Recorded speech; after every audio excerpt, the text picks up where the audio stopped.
జమ్మికుంట పట్టణ మరియు పరిసర ప్రాంత ప్రజలకు శుభవార్త. సోలార్ గృహ విద్యుత్ ఉత్పత్తి రంగంలో సరికొత్త శకం. ఇప్పుడు మన జమ్మికుంటలో కార్తికేయ సోలార్ పవర్ జమ్మికుంట నెలకు 300 రూపాయలు ఆ పైన విద్యుత్ యూనిట్స్ ను ఉత్పత్తి చేసి 78,000 రూపాయల సబ్సిడీని అందుకోండి. కరీంనగర్ జిల్లాలో పండుగ పూట కూడా రైతులకు యూరియా కష్టాలు తప్పడం లేదు. పండుగ రోజు కూడా యూరియా కోసం బారులు తీరుతున్నారు రైతులు. అసలే వర్షాలు లేక ఓవైపు పంటలు ఎండిపోతుంటే మరోవైపు యూరియా దొరకక ఇబ్బందులు ఎదుర్కోవాల్సి వస్తుందంటున్నారు రైతులు. కరీంనగర్ జిల్లాలో యూరియా కోసం ప్రాథమిక వ్యవసాయ సొసైటీల వద్ద బారులు తీరుతున్నారు రైతులు. గత 10 రోజుల నుండి యూరియా కోసం రైతులు నానా కష్టాలు పడుతున్నారు.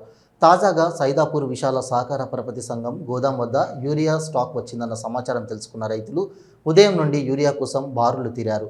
చెప్పులు క్యూ లైన్లో పెట్టి యూరియా బస్తాల కోసం వేచి ఉన్నారు. పండుగ పూట కూడా తమకు కష్టాలు తప్పడం లేదని కేంద్ర రాష్ట్ర ప్రభుత్వాలు స్పందించి రైతులకు యూరియా కష్టాలు లేకుండా చూడాలని రైతులు కోరుతున్నారు. అయితే అధికారులు మాత్రం మొత్తం 230 బస్తాల యూరియా బస్తాలు వచ్చాయని, స్టాక్ ఉన్నంత వరకు 115 మంది రైతులకు రైతు ఒక్కంటికి 2 యూరియా బస్తాల చొప్పున ఆధార్ కార్డుల ఆధారంగా పంపిణీ చేశామని అంటున్నారు.